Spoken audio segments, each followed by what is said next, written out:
کہ اللہ کے علاوہ کسی بھی ہستی کو مدد کے لیے نہیں پکار سکتے. ایاک نعبد و ایاک نستعین، اے اللہ تیری ہی عبادت کرتے ہیں، تجھی کو مدد کے لیے پکارتے ہیں. ہم آپ کو بتاتے ہیں آپ نبی علیہ السلام کے گستاخ ہیں جو نبی علیہ السلام سے آپ مانگ رہے ہیں، حالانکہ ہمارے نبی علیہ السلام ہمیں یہ تعلیم دے کے گئے ہیں کہ ہر مشکل اور پریشانی میں اللہ سے مانگنا ہے. آپ نبی علیہ السلام سے مانگ کر رسول اللہ کے بہت بڑے گستاخ بن رہے ہیں کیونکہ آپ کی تعلیمات کے خلاف ہے. قرآن پاک میں جن مقامات پر یہ بیان ہوا کہ ایاک نعبد و ایاک نستعین، کہ ہم تجھ ہی سے مدد مانگتے ہیں، تیری ہی عبادت کرتے ہیں اور تجھ ہی سے مدد مانگتے ہیں، تو اس کا مطلب یہی ہے کہ حقیقی مددگار یہ اللہ تبارک و تعالیٰ کی ذات ہے. اب دوسری طرف آئیے، قرآن پاک میں اللہ تبارک و تعالیٰ نے سورہ نازعات کے اندر یہ ارشاد فرمایا فالمدبرات امرا، ان جانوں کی قسم کہ جو کائنات کے کام بناتی ہیں. کائنات کے کام، بارش برسانا، رزق دینا، تقسیم ہونا، یہ سارے کائنات کے کام ہیں. اب اللہ تبارک و تعالیٰ فرشتوں کی قسم یاد فرما رہا ہے کہ ان فرشتوں کی قسم کہ جو کائنات کے کام بناتی. کائنات کے کام کون بناتا ہے؟ لوگوں تک بارش کون پہنچاتا ہے؟ لوگوں کی مدد کون کرتا ہے؟ لوگوں کے پاس رزق کون پہنچاتا ہے؟ کون دیتا ہے؟ یہ سب اللہ تبارک و تعالیٰ دیتا ہے. لیکن یہاں پر اللہ تبارک و تعالیٰ فرشتوں کو کائنات کے کام بنانے والا فرما رہا ہے. شاہ عبدالعزیز محدث دہلوی رحمۃ اللہ تعالیٰ علیہ بہت بڑے محدث گزرے، بہت بڑے عالم دین گزرے، اعلیٰ حضرت کے استادوں کے استاد تھے. اعلیٰ حضرت ان کو علم کا پہاڑ فرمایا کرتے تھے، اتنے بڑے عالم دین تھے.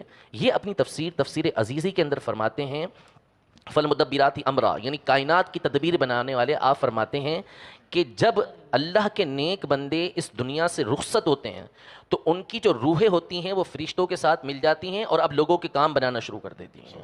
اب دیکھیے یہ قرآن میں فرشتوں کے لیے اللہ تبارک و تعالیٰ نے یہ فرمایا کہ وہ لوگوں کی تدبیر کرنے والے ہیں، ان کے کام بنانے والے ہیں. تو دونوں کا مطلب جو ہے وہ بالکل واضح ہو جائے گا. ایک حدیث پاک میں جیسا کہ یہ سوال کیا گیا کہ بھائی جب اللہ تبارک و تعالیٰ مدد کرتا ہے تو تم کیوں دوسروں سے مانگتے ہو؟ ایک حدیث پاک کے اندر یہ ہے کہ نبی کریم صلی اللہ علیہ وسلم نے یہ ارشاد فرمایا کہ جب تم کسی ایسی جگہ پر ہو کہ جہاں تمہارا کوئی مونس و غمخوار نہیں ہے، کوئی مدد کرنے والا نہیں ہے، تو وہاں پر تم یہ صدا لگاؤ یا عباد اللہ اعینونی، یا عباد اللہ اعینونی، یا عباد اللہ اعینونی. اے اللہ کے بندو میری مدد کرو، اے اللہ کے بندو میری مدد کرو، اے اللہ کے بندو میری مدد کرو. یہ کون حکم دے رہا ہے؟ یہ نبی کریم صلی اللہ تعالیٰ علیہ وسلم حکم ارشاد فرما رہے ہیں کہ اللہ کے بندوں سے مدد کرو. ملا علی قاری رحمۃ اللہ تعالیٰ علیہ اس حدیث کی شرح کرتے ہوئے ارشاد فرماتے ہیں کہ اللہ تبارک و تعالیٰ کے کچھ نیک بندے وہاں پر موجود ہوتے ہیں، رجال الغیب وہاں پر موجود ہوتے ہیں جو بندے کے کام بنا دیتے ہیں. جتنے بھی افراد مدد کرنے والے ہیں یہ اللہ تبارک و تعالیٰ کی مدد سے مدد کرنے والے ہیں. جہاں تک رہا یہ اللہ تبارک و تعالیٰ مدد کرتا ہے تو اس کے بندوں سے کیوں مدد مانگی جائے؟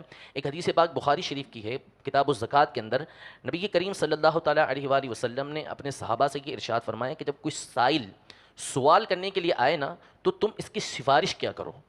سوال کر رہا ہے وہ نبی کریم صلی اللہ علیہ وسلم سے، لیکن نبی کریم صلی اللہ علیہ وسلم صحابہ کو فرما رہے ہیں تم اس کی سفارش کیا کرو. وجہ یہ ہے کہ تمہیں اس کا اجر دیا جائے گا، حالانکہ اللہ نے جو اپنے نبی کی زبان پہ فیصلہ فرمانا ہے وہ فرما دیا ہے. اب صحابہ کو ترغیب یہ دی جا رہی ہے کہ آپ کو کوئی سائل سوال کرنے کے لیے آتا ہے تو تم اس کی سفارش کرو تاکہ تمہیں اس کا ثواب حاصل ہو، حالانکہ وہ براہ راست نبی کریم صلی اللہ علیہ وسلم سے مانگ سکتا تھا. یہ صحابہ کو ترغیب دی. قرآن پاک میں اللہ تبارک و تعالیٰ نے یہ ارشاد فرمایا کہ یا ایھا الذین آمنوا اتقوا اللہ وابتغوا الیہ الوسیلہ، اے اللہ کے بندو، اے مومنو اللہ سے ڈرو اور اللہ کی بارگاہ میں وسیلہ تلاش کرو. کیا ضرورت ہے ہمیں اللہ کی بارگاہ میں وسیلہ تلاش کرنے کی؟ کیوں تلاش کریں؟ اللہ تک تو ڈائریکٹ پہنچا جا سکتا تھا نا. لیکن اللہ تبارک و تعالیٰ چونکہ اپنے بندوں کو پسند فرماتا ہے، نیک بندوں کو، کہ ان کا مقام اور مرتبہ اللہ کی بارگاہ میں بلند ہو اور ان کی وجاہت جو ہوتی ہے، ان کی شخصیت اللہ تبارک و تعالیٰ کی بارگاہ کے اندر بہت بڑی ہوتی ہے، تو اس لیے اللہ تبارک و تعالیٰ نے یہ ارشاد فرمایا کہ وسیلہ تلاش کر کے اللہ کی بارگاہ کے اندر پہنچو. تو یہ جو اولیاء اللہ سے مدد مانگی جاتی ہے، یہ انبیاء سے مدد مانگی جاتی ہے، یہ نبی کریم صلی اللہ تعالیٰ علیہ وسلم کی تعلیمات میں سے ہے. خود نبی کریم صلی اللہ علیہ وسلم نے اس کا حکم ارشاد فرمایا، اور اس کی وجہ یہ ہے کہ اللہ تبارک و تعالیٰ اس بات سے خوش ہوتا ہے کہ اس کے نیک بندوں کی تعظیم و تکریم کی جائے.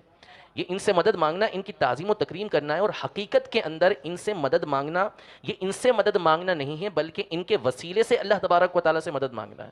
اور وہ قرآن کی آیت میں حکم فرمایا کہ وابتغوا الیہ الوسیلہ، اللہ کی بارگاہ میں پہنچنے کے لیے وسیلے کو اختیار کرو. اسی طرح حدیث پاک بہت ساری سندوں کے ساتھ یہ حدیث پاک ہے فتاوی رضویہ کے اندر کہ اطلبوا الخیر عند حسان الوجوہ، یعنی وہ چہرے کہ جو عبادتوں کی وجہ سے پر رونق ہو چکے ہیں، خوبصورت ہو چکے ہیں، ان سے جا کے اپنی حاجتوں کو طلب کرو.